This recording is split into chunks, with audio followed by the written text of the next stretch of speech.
workload. Sweet. Well, Salote, we're so glad that you're here. We're so grateful for your time. And if for folks who don't know Salote, Salote's the Director of Advocacy and Global Displacement at UUSC, working on some really exciting things right now. And I don't think we're not gonna do any of our typical business. This is a special gathering so that we can hear what's going on with UUSC. And so if there's I don't think we need any further ado. Maybe we can just kick it over to Salote. Is that cool? Do you need any permissions in terms of access? Okay, we got co-hosts now, so hopefully you should have all of the power that you need. Awesome. Thank you so much. Um, Good afternoon, everybody. I think it's 12 noon our time, Eastern time. And I'm so grateful to be here. Thank you so much for creating this special meeting. I may be joined by Laura from UUSC later on. She's the director of our congregational liaison. But I've received apologies from my colleague, Dee Vandiver, who's the director of the College of Social Justice. She was hoping to be here as well, but she's been called away to another meeting. Um, so I am here with an invitation to CUUSAN, I'm sorry if I'm mispronouncing that, to partner with UUSC to join UUSC's resistance network. So I'll share a little bit about that and where that came from. And that, and I'm going to share as part of that UUSC's advocacy priorities. But for those that aren't familiar with UUSC, I'm sure everybody is, but just as a reminder, it's the Unitarian Universalist Service Committee. Our mission is to advance human rights and social justice around the world. We partner with frontline communities who are confronting unjust power structures and mobilizing to challenge oppressive policies. And our work is grounded in the UN Declaration on Human Rights, but also in the inherent belief that of everybody's power and dignity. So I always like to remind myself of what our mission is. So I had a few slides that I wanted to share just to walk you through sort of the invitation to the UUSC Resistance Network, where the UUSC Resistance Network comes from and falls under, advocacy priorities, and sort of end there with an opening up for questions. So I'm going to attempt to share my slides. I'm hoping that that will be okay. So I'm going to share it now. If you can just confirm that you've seen it. Is that okay? Okay. Perfect. I have some notes here, and I'm going to share the slides after, just in case you want to share it to the broader network. So yes, this is an invitation to CUUSAN to join UUSC's Resistance Network as partners. What this will look like, and I'm going to go into what the Resistance Network looks like, is that we're inviting you to share stories of resistance. We're hoping that we can mobilize State Action Network and your supporters to take political action at the federal level, on federal level policies that are of mutual interest. We'll invite you also to share actions at the state level that align with the objectives of the network. We'd love to explore whether UUSC and CUUSAN could host a meeting for SANS or UU groups across the country. Our partnerships, we support partners through grants. So that's also an offering that we are offering and putting on the table. And that's just my email in case you want to learn more. We also want to share UUSC's fellowship in Louisiana, so I can talk a little bit more on that. We are organizing a Hill Day in DC on June 16th and 17th. So we're inviting folks to save the date. And we'd love to connect you with our Carpus and Pink Haven Coalition through Laura. And I'm hoping Laura can join to talk a little bit more about that. So the UUSC Resistance Network, what we're inviting CUUSAN to, is part of our advocacy priorities. Sorry about the numbering. It's supposed to be 1, 2, and 3. We have 3 advocacy priorities that we've decided to focus on for the next 4 years. Numbers 2 and 3 are ongoing work that UUSC works on, and they're mostly international work. We have partners in Burma and Haiti and in the South Pacific, as well as in Latin America, that we work with around priorities 2 and 3. Advocacy priority 1 is sort of new, but not new. It around defending civil liberties, democratic and human rights here in the United States and around the world as well. And that's where the resistance network work comes under. So I'm going to go deeper into advocacy priority 1. Can you all see this slide and the graphic? I'm sorry, I can't see anybody. Yes. Okay, Yep. perfect. Yes. And Laura said she's in another meeting, but she'll be right with us as soon as she gets done. Okay, thank you so much, Deb. Yep. So this is defending civil liberties, democratic and human rights. Prior to the election, UUSC did a scenario mapping, scenario planning exercise with our partners within the institution. And we sort of mapped out what was going to come, based on what the election results were. Post-election, we decided to reach back to our partners, frontline communities around the world and here in the United States to sort of do a gut check about the priorities that we've mapped out. And this was what sort of came out of that process. That UUSC should really focus on defending civil liberties, democratic and human rights under this administration, under this Congress, because that is what we must do. That is what is most at risk. But we also realize this is not new work for us. This is work that we've been doing for the past, so many years. Since UUSC was established, we are well suited to do this. And under this priority, we know that it's a lot, and we've definitely seen that in the news since the administration came into play, that we should really hone in on objectives that UUSC already does. And so our priority really focuses on 5 objectives, and they're listed there. They are within our existing bodies of work, they are most at risk, and they will also mobilize our supporters. So the first one is around strengthening protections for people in migration through legal advocacy, mutual aid, and sanctuary networks. The second is ensuring rights for trans and gender diverse people with access to healthcare, legal protections, and safe spaces. Expanding civil society's power to organize against authoritarian restrictions. This affects UUSC's ability to do advocacy and as well as our partners. Defending international human rights from US government interference and defunding.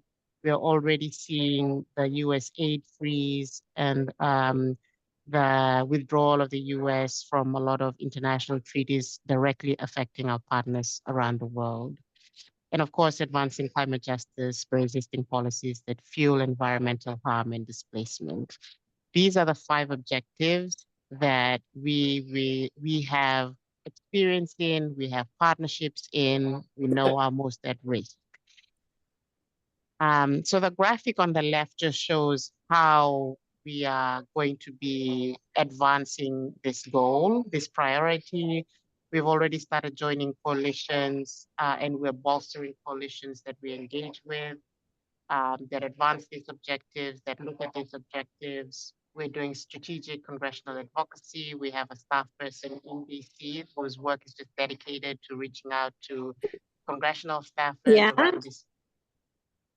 Oh, sorry. Somebody have a question? No, I think go ahead, Salote. Sorry about that. Okay. Yes, we have a staff person in DC who's dedicated to congressional advocacy. We are hiring a new director of strategic communications to help us build out our media engagement and what that'll look like. We will be resourcing and supporting and providing amicus brief and litigation. We've just submitted an amicus brief in support of the case by OctAid against the US Trump administration for the freezing of US aid. And we'll see more of this work come up. We're developing a rapid response fund just to help frontline communities across the country and also around the world um, seek protection, access resources to protect their communities. And then, of course, the UUSC Resistance Network. This is what we're inviting CUUSAN to join up in, and it's part of the number of things that we're hoping to advance to support this goal. So I'm going to dig more into the UUSC Resistance Network. I apologize for the text, but this is the UUSC Resistance Network is three-pronged. We're hoping the first prong is to rapidly mobilize UUs around the country on policy issues that relate to those 5 objectives that I listed. What we're doing is we're tracking legislation, executive orders, statements that are coming from the current administration, that are coming from Congress, and we're basically fighting back. And we need UUs around the country to sign up and take action to support us in doing this. So that's the rapid mobilization arm of the network. The second arm is about celebrating our collective resistance. We know that fascism goes unchecked if we don't resist, but also if we're not offering alternatives at the ground level. So we're really inviting fans to share with us how you're resisting on the ground, to inspire others. I know we've received a lot of feedback from our members that there's a lot of despair, a lot of hopelessness, but there's also a lot of resistance that's happening that is unseen. So to fans who feel safe in doing so, sharing those stories of resistance to inspire others would be really wonderful. And then we're also creating a knowledge repository to guide and educate our supporters and each other.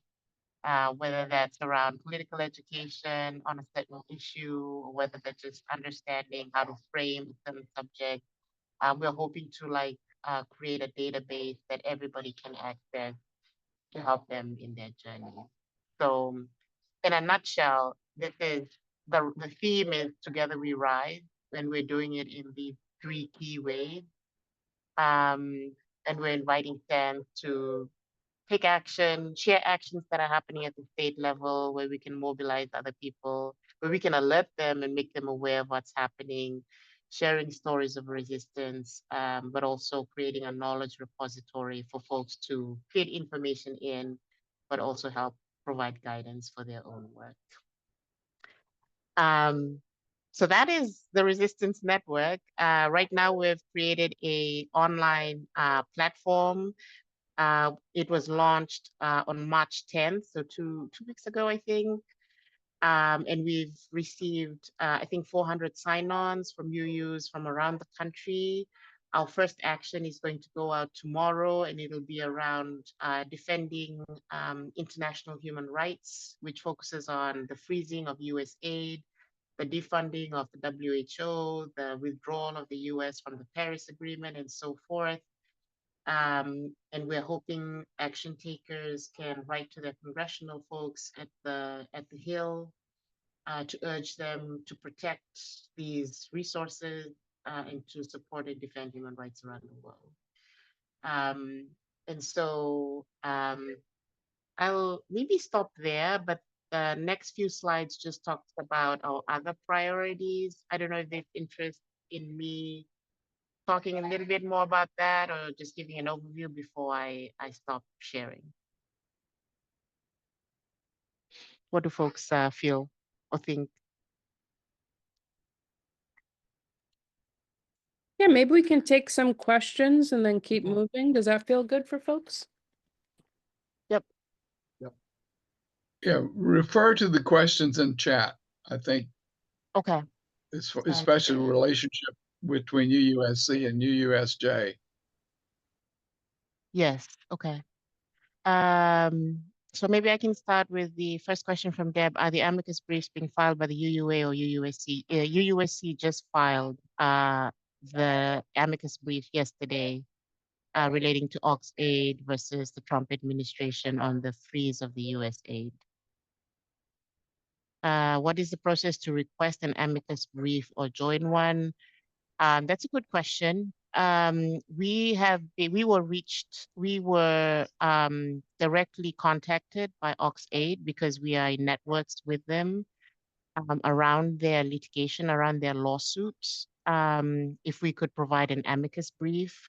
And normally that's how these things go is, I'll work in the field, whether it's visible or not. You can be reached out by the plaintiffs directly or the defendants to provide an amicus brief.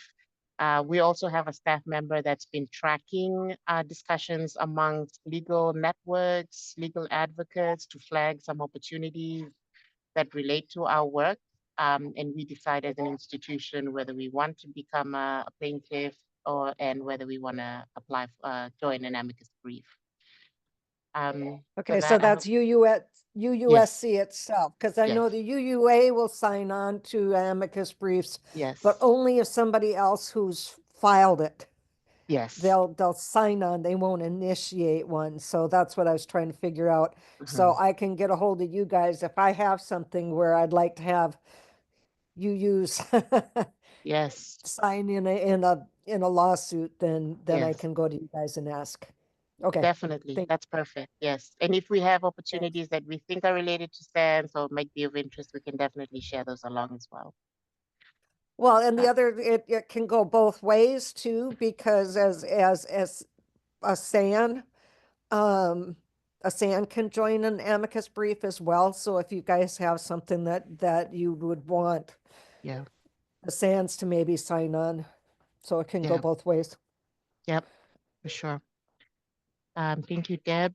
Scott, thank you. Does the congressional advocacy have any connection with UUSJ? Currently, no. UUSJ has a well-developed program as well. They're really focused on immigration justice. They have a strategy, a 33-3 strategy. I don't know if folks have heard that. We are in direct contact with Pablo, though. So we're trying to explore where it makes sense to connect. We know that he needs capacity and resource support. So we're thinking about that as well. We're talking about that. But currently, the Resistance Network is completely separate from UUSJ's work. Reverend Lisa Garcia, yes, as I mentioned with UUSJ, with Side with Love was a collaboration between the UUA and UUSC during Trump's last administration. The UUSC Resistance Network is not a collaboration between UUSC and the UUA. It's a UUSC initiative. The Side with Love, my understanding is that it's still on the UUA's website, and the UUA is able to answer for the questions around that, but it's not connected to this effort. And I'm not sure whether there's been any updates to the Side with Love since it was established. But we can definitely find that out. We are in conversations with the UUA as well about joint efforts. I hope that answers your question, Reverend Lisa. Yeah, I think what you're describing, it does sounds like there's a lot of overlap with what Side with Love is already doing. So Yeah. just trying to understand that, yeah, what the integration is. And I think we've benefited a lot in the past from Side with Love, UUSC, and UUSJ, and other partners trying to be really clear about like not duplicating services and making sure that there's collaboration or but some of the things that you're describing, I think it would be helpful to talk to Nicole because I think they're already they've that's a lot of that stuff is what they've been doing for a long time as well. Yeah. So I think it would be really beneficial to figure out what the integration is or the collaboration is there, because I think, yeah, what you're describing is what Side with Love does in a lot of ways already. And they have also created a new national asset map. And I don't know if you've learned about that yet, but it would be, we always benefit from, yeah, a lot of intentional partnership between the two organizations, and I think that would help us a lot and help our folks a lot to understand like this in relation to the larger UU ecosystem, because our folks kind of have questions like, is this Pablo's thing? Oh, or is this USJ's thing? Is this Side with Love's thing? So yeah, that would be really helpful. And yeah, I just appreciate all of the things that you're cooking up here. Yeah, thank you. I see a hand up from Russ. Bruce, sorry. Russ, thank you. Yeah, I'm excited to hear more about the Resistance Network and some of the resources that you have to offer, and also in particular for those of us in states that are using the national behavior as a model of how they can replicate and duplicate it at the state level. I'm wondering, I mean, it sounds like your focus is really national level advocacy and organizing, and I've got my hands full at the state level. Frankly, I'm in Kentucky, and they're really, our session just ended, so I'm wondering about either with you or with us at the state level, transferring the tools and resources that y'all are developing for the national level, how we can transfer those to a state level advocacy and organizing that we need to do on the ground. Does that make sense at all? Yes, yes, It sounded like definitely. gibberish when it came out of my mouth, but if it landed clear, I'm happy. No, yes, we've seen that come up in multiple locations as well, about translating federal to state, not only like policies, but also tools. But I think, and I think to Deb's point earlier, it's also like vice versa. Like, what have you learned in Kentucky that we can share and, leverage at the federal level, but also share with other states as well? I think there's a real yearning for that.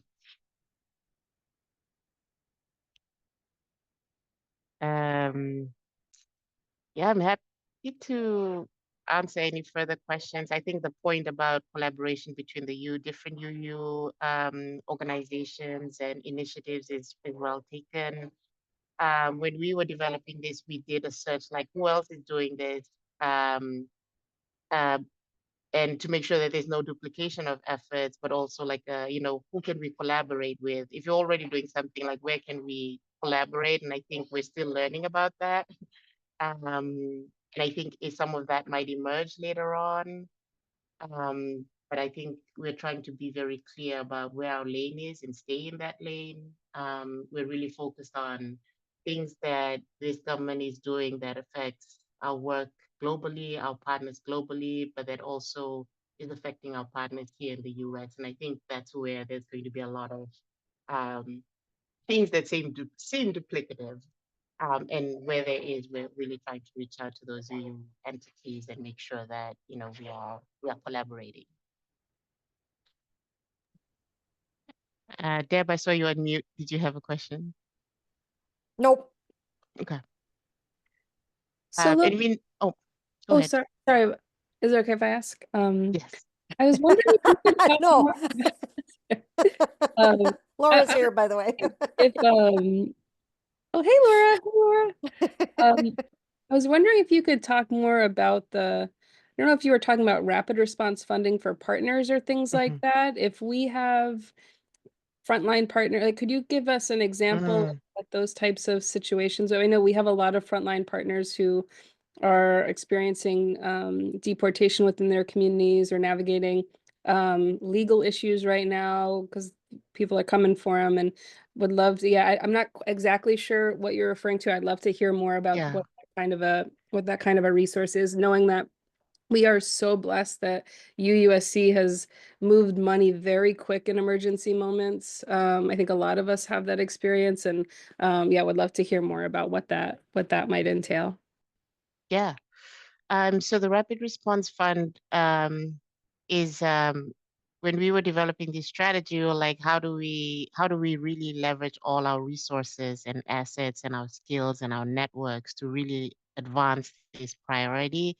And Rapid Response Fund was sort of like the low-hanging fruit because we already kind of do that.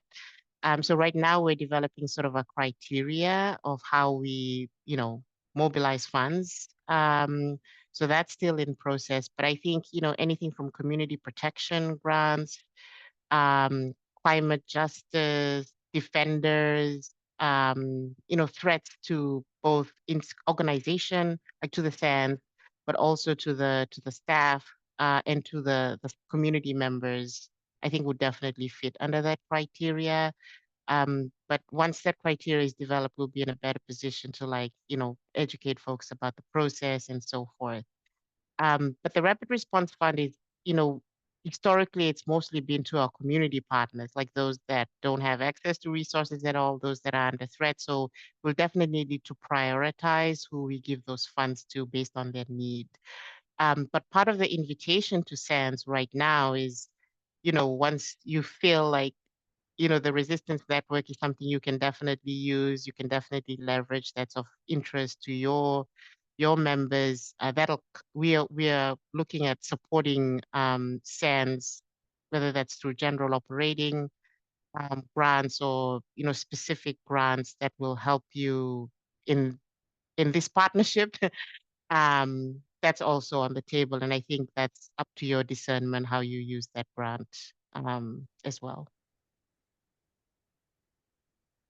Mary Jo? Yes, hi. I came in late to this meeting. So would you mind first helping me to correctly pronounce your first name? Sure, it's Salote. Salote. Salote. Salote. Oh, thank you. Thank you. My question is about the Pink Haven program. I wonder if you spoke about that today.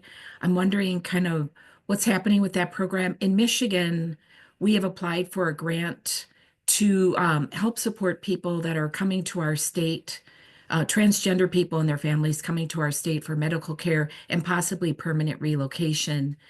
And wondering what is a good way for us to collaborate with what UUSC is doing. Perfect. I think this is a perfect segue to my colleague, Laura. I'll hand it over to you. Hi, Mary Jo. Thank you for that question. I'm Laura Randall. I use she, her pronouns, and I work for UUSC as well. And I'm one of the Pink Haven coordinators on staff. I would love to talk more about what you're doing in Michigan. And a big part of what we're doing at UUSC is helping communities form welcoming villages for the folks that are coming into their area. So we have an organizing handbook that we are sharing with trusted folks like you. And what I'm going to do is put my Calendly link in the chat if you want to find a time to talk next week. That would be amazing. That's super. You may already be connected with Sharon Peterson. Do you recognize that name? It sounds very familiar. Yeah, okay. Well, we'll reach out to you. Thank you so much. Okay, sounds good. Thank you, Mary Jo. John? How are you funded? UUSC is funded through our generous supporters all across the country. But Laura, I think that's a question for you as well. Sure. So we are funded mostly by individual donors who we call our members, who support with gifts just from their own charitable giving budgets. So that takes up the majority of how we make our annual budget. We also have a small endowment. I'm not sure exactly how large it is, but we do get a little bit of investment income off of that. We have a grant from the UU congregation at Shelter Rock, the Beach Foundation, which provides an annual grant to UUSC as well. And we also get collections from UU congregations, as well as the Guest at Your Table program, which is our largest congregational fundraiser. So we get a lot of our support from that program as well. I was pleased to hear that SANS can come to you to look for some support also. I would imagine, what's the best route to connect with you? I'm with the Virginia SANS group. What's the best, most direct route to connect with you to explore possible, probable support? Thanks, John. I've put my email in. Oh, my email is in the chat. You can send Good. me a note. Our grant process is fairly simple. It was designed for communities on the ground to be able to access resources in the least burdensome way as possible. Our reporting requirements are fairly simple, um, and our partnerships are based on relationships. And so, we definitely would love to strengthen our relationships through funding, but also through solidarity. And I think this UUSC Resistance Network provides that platform for us to be able to do that. So I can maybe share my email again. Yeah, in the Good. chat. Thank you. Mhm.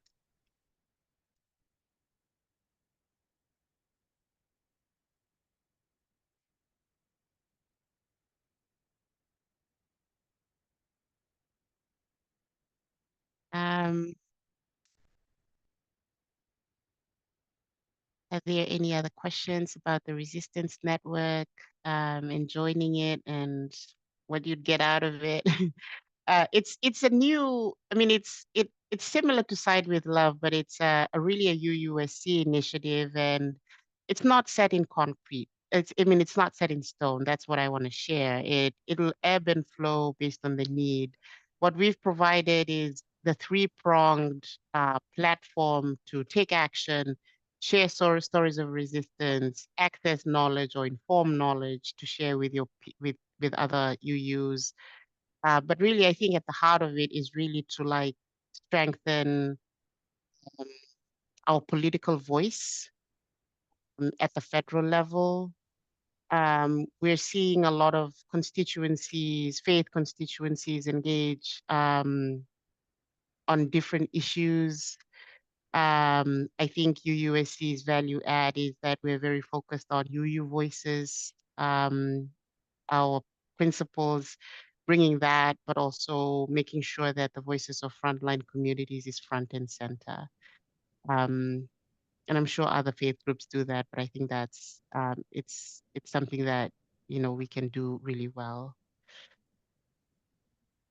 Reverend Mark Richards, I saw you unmute.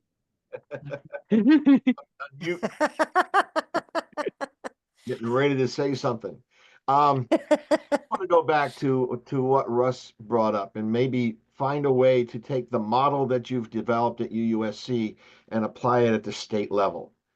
Because I'm at a point right now, I'm not even sure what the infrastructure to do what you want to do would look like in Wisconsin. Hmm. But if we had some sense of what the structure is that you're building, if there's a database that we can tag on to, if there's some way for us to go to promote that out into the community, I think that would be very helpful for me because I'm kind of a newbie at all of this, so I don't know how to put all that stuff together. So I just want to steal from you. And you're welcome to. I think Laura just included the link. So right now it's all online, like it's an online platform. I think it's mobile friendly. We've tested it a few times. We need folks to sign up. That's the thing. You need to share it with your folks. As you sign up yourself, Reverend Mark Richards, please let us know whether you're having trouble, because it was just launched a few weeks ago, so we're still trying to make sure that it's accessible, that it's usable, that it's user friendly. Um, and as folks sign up, you'll be invited to take action actually tomorrow. That'll be the first action.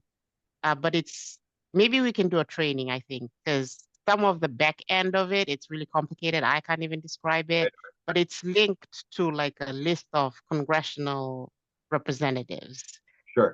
So as you take action, it automatically sends off your message to your congressional reps. And I think there's also state representatives that are listed there. So if there's an action you want everybody to do in Wisconsin, like we set that up, and then we just invite folks to do that. But if there's in-person opportunities to organize and meet, I think that's a separate conversation. I think what I'm starting to envision is that if people from Wisconsin sign up to your network, is there a way for that information from Wisconsin to get to me so that I can incorporate it in what I'm doing, Right. tie into it, or just to find Yes. out if there's a way that I can pull a report from it.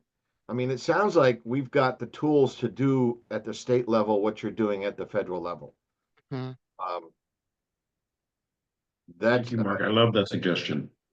I think that would be the most helpful thing is if I can get that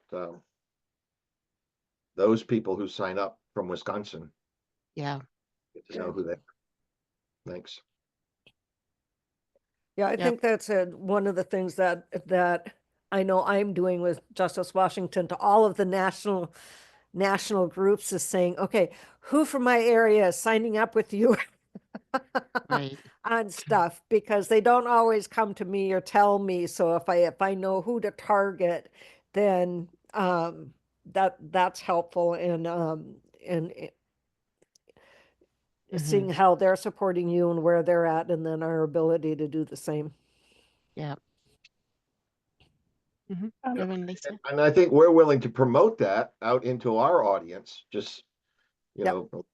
A little two-way street here and it could work out Yep. really. Yep. yeah, yeah. First of all, I'm so sorry I mispronounced your name. It's Salote? Salote? Salote. Sorry about that. My No apologies. worries. I was wondering who are your national partners? I know that we're doing a lot of national ACLU, national, some of the big partners on some of the similar legal, legislative, federal legislative work. And I know you mentioned that you guys are working with some national partners, and just want to get a sense of what that's looking like. Yeah. So most of our work is done through coalitions. So right now we are members of the Protect the Dissent Network, which I think is run by Piper Fund. And it's most of the members are actually based in individual states who are monitoring state legislation that are against the right to dissent, civil liberties, democracy at the state level. That's a huge, huge coalition. So we're part of that. And then we have the Bringing Human Rights Lawyers Home Network, which is just a group of lawyers, international human rights lawyers, that is monitoring foreign policies and how it affects human rights around the world. And then there's geographic-based coalitions, so the Burma Coalition, Haiti Coalition. We haven't. Yeah, I'd have to review other coalitions, but we're also following the AFSC, American Friends Service Committee. Laura, is there other coalitions that Jess is following that you want to sort of raise up? I know the Pink Haven might be. You're Oh, Laura, muted, Dirk. unmuted. Apologies. Yes, there's certainly the Pink Haven Coalition, which is a coalition of multiple faith groups, including the UUA and Brethren Mennonites, many Quaker friends groups, those sorts of things. And the CAPAS work we do, the Community Accompaniment Project with Asylum Seekers, is also an interfaith group. So there's lots of denominations we're working, as well as nonprofits that are serving asylum seekers and refugees. So we're in close community with many of them as well. As you can imagine, that whole landscape, y'all know too, is very fraught at the moment. Those are the main coalitions I can think of that my team works really intensely with. Yeah. There's also the National TPS Alliance. I think they were funded by UUSC for some period, but we're also still on the listserv. The Central American Migration Foreign Policy Coalition. There's a lot that we follow and a part of the listserv, and then there's some that we fund, and then there's some that we're just in close network relationship with.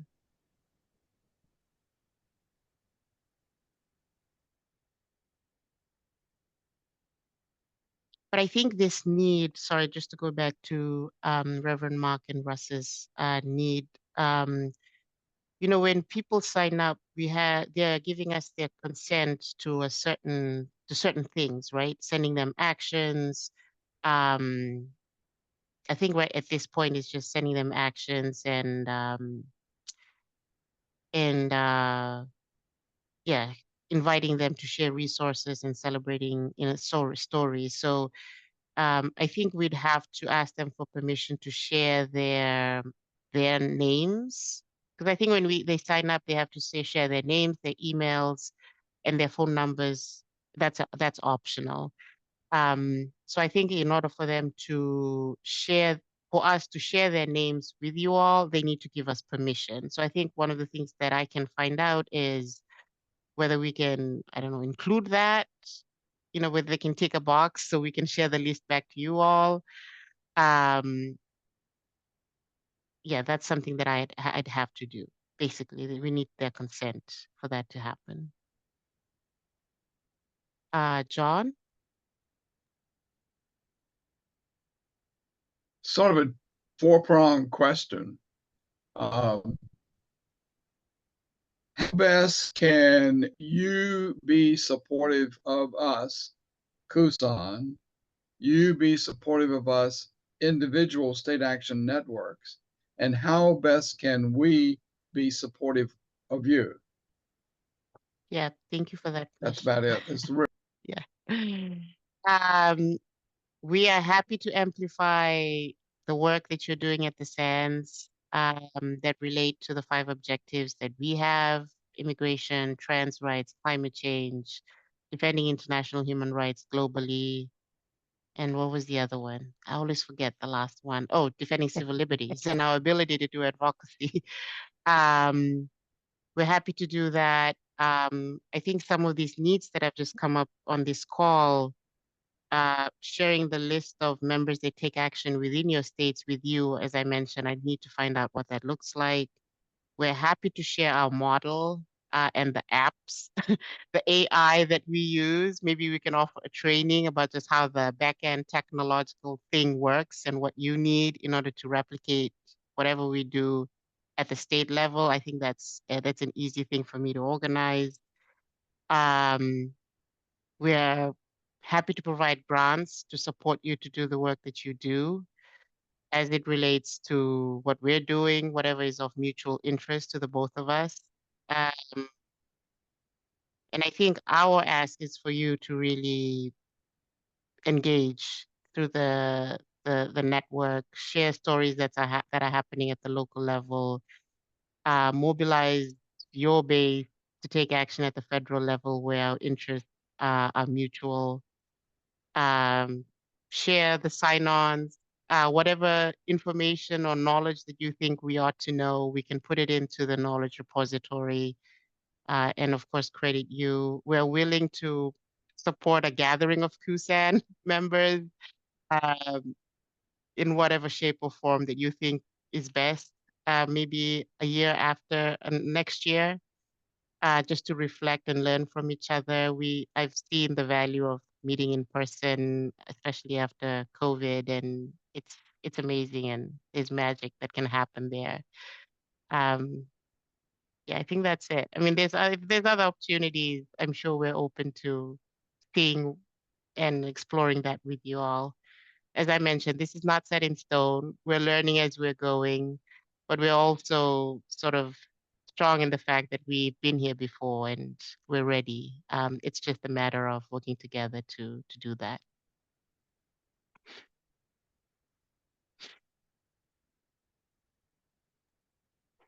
Thank you. Thank you.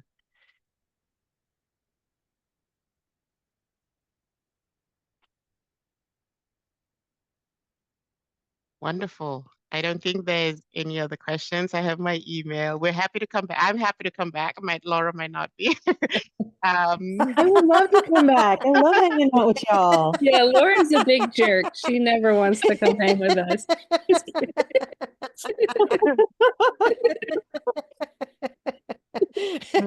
Always sneaking into these things.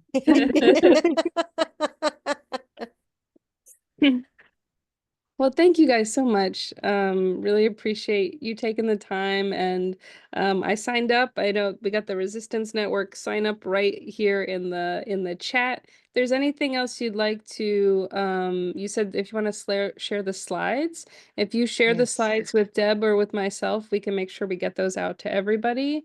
And we have both of your emails. Maybe we can, in the follow-up email, make sure that we have both of your emails in there as well as Laura's invitation to meet with the County and things like that. Anything else we need? I think we have a lot of information to work with. Yeah. Well, thank you all so much. Maybe we can give some love Thank you. to Salote and Laura for coming. And I think this will, we have made history here today with this being the first CUUSAN meeting that has not run egregiously over. And I think it's because I did not do any announcements. So I'm going to take that as a personal lesson that I am to blame for every time we run over.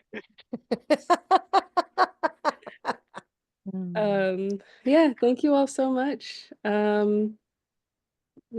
Well, Appreciate we'll watch you back once this gets up and rolling to see how things are working and how they've changed, and hopefully, I know I've signed up, Lisa's signed up, and John and Russ. Yeah, we'll see how it goes, how it rolls, and Yes. see what else we can do with this. Yes. Cool. So Thank you thank so you. much. Yes. Please email me any questions. We're happy to come back. If there's further sharing that we need to do about the network and how we can work together, please reach out.